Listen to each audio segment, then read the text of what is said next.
Hi viewers, అందరూ ఎలా ఉన్నారు? Welcome to my channel.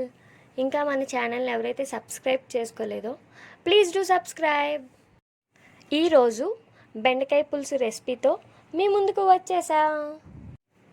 బెండకాయ మన శరీరంలో రోగనిరోధక శక్తిని రెట్టింపు చేస్తుంది. ఇందులో ఉండే యాంటీ ఆక్సిడెంట్స్ లక్షణాల వలన రక్తాన్ని శుద్ధి చేస్తాయి. అలానే ఇందులో ఉండే యాంటీ ఏజింగ్ లక్షణాల వలన మన చర్మాన్ని ఆరోగ్యవంతంగా ఉంచుతుంది. ప్రెగ్నెన్సీ సమయంలో బెండకాయ తినడం వలన తల్లి బిడ్డ ఇద్దరూ ఆరోగ్యంగా ఉంటారు. ఈ రెసిపీ తయారీ విధానాన్ని చూసేద్దాం. ముందుగా స్టవ్ ఆన్ చేసుకొని ఒక కళాయి తీసుకొని అందులో సరిపడ్డ నూనె వేసుకోవాలి. నూనె బాగా మరిగాక 2 నుంచి 3 ఉల్లిపాయలు తీసుకొని అలానే 3 నుంచి 4 పచ్చిమిరపకాయలు సన్నంగా కోసుకొని వేసుకోవాలి. ఉల్లిపాయలు పచ్చిమిరపకాయలు నూనెలో బాగా వేగించుకోవాలి.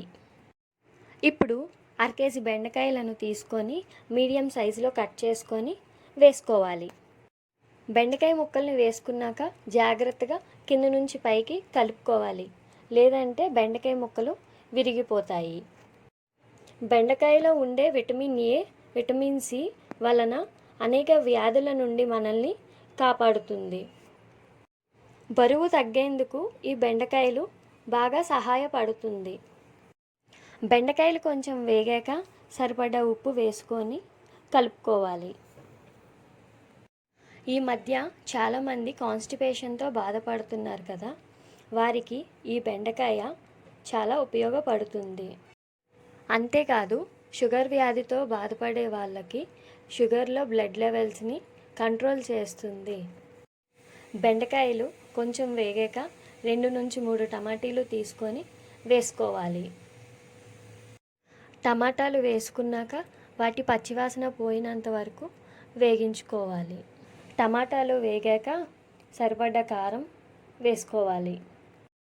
బెండకాయ ముక్కలు కారంలో మగ్గే వరకు బాగా కలుపుకోవాలి. ఈలోపు తగినంత చింతపండుని తీసుకొని మంచి నీళ్ళల్లో నానబెట్టుకోవాలి. కారం వేసుకొని బాగా కలుపుకున్నాక నానబెట్టిన చింతపండు నీరుని కూరలో వేసుకోవాలి. ఇప్పుడు బాగా కలుపుకొని సరిపడా నీళ్ళు వేసుకోవాలి. సరిపడా నీరు వేసుకున్నాక బాగా కలుపుకోవాలి. వాటర్ వేసుకున్నాక బాగా మరిగించుకోవాలి. పులుసు ఎంత బాగా మరిగితే తినడానికి అంత రుచిగా ఉంటుంది.